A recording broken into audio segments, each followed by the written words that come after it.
On the other hand, you can't really perceive the world you live in and store recollections of these perceptions without semantic knowledge that you remember. What is a number? What is a teacher? What is a test? So the two kinds of memory are closely connected with one another, but also quite different. One of the striking features of both episodic and semantic memory is that sometimes they are very accurate and other times not. We remember most things reasonably well, but the discomforting reality is that we misremember things all the time. A false or distorted memory, in the way I will be using these terms in this book, involves a memory that is wrong. Sometimes we misremember things about our own past, as we painfully realize from time to time, more often the older we get. And sometimes we misremember factual information. If you seem to remember that Barcelona is the capital of Spain, that is a false recollection. Some people would just call it a mistake, which of course is absolutely right, but in another sense it is something you are misremembering. And if you remember that your honeymoon was in San Francisco when it was actually in Philadelphia, that would be a false memory as well. In addition to these kinds of individual memories, we also have shared recollections of the past, shared with others in the sundry social groups to which we belong. Collective memory is a term used by sociologists to refer to how various social groups construct, understand, and remember the past. In reference to my previous examples, we remember Abraham Lincoln in certain ways. If we use the term memory to refer only to episodic memories, then obviously none of us remembers Lincoln, since none of us knew him. But memory is more than that. One could say that what we know or think we know about Lincoln is simply a kind of semantic memory that lots of us have. That, too, would be true.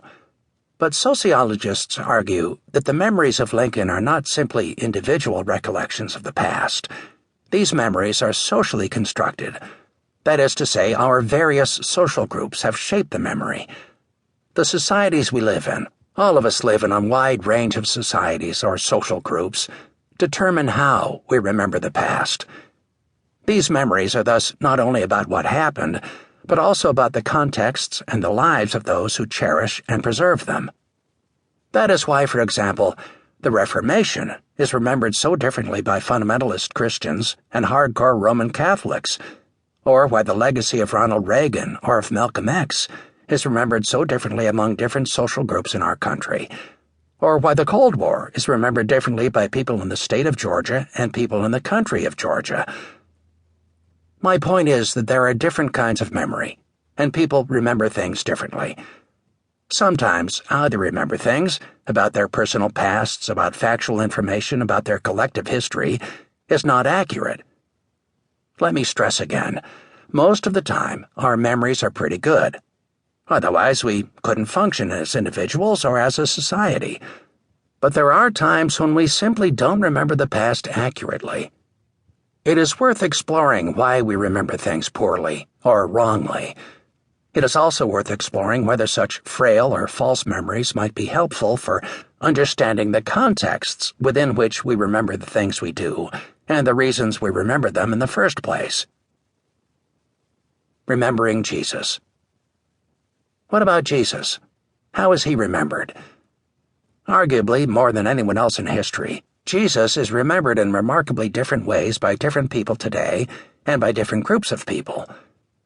In 2013, a major publishing event occurred. A book about Jesus actually made it to the very top of the New York Times bestsellers list.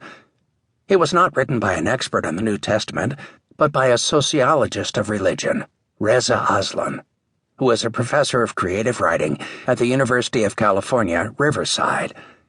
In his intriguing account, titled Zealot, Jesus is portrayed not as the peace-loving and gentle good shepherd of the stained-glass window, but as a Jewish teacher who was particularly zealous for the people of his nation, Israel, and for their recovery of the land that was rightfully theirs. The Promised Land, however, was controlled by the much-despised Romans. Jesus favored a military overthrow of the Roman occupation of the land, and that, in fact, was his principal message. It was because he was a military insurgent that Jesus was arrested and crucified. Only later did his followers alter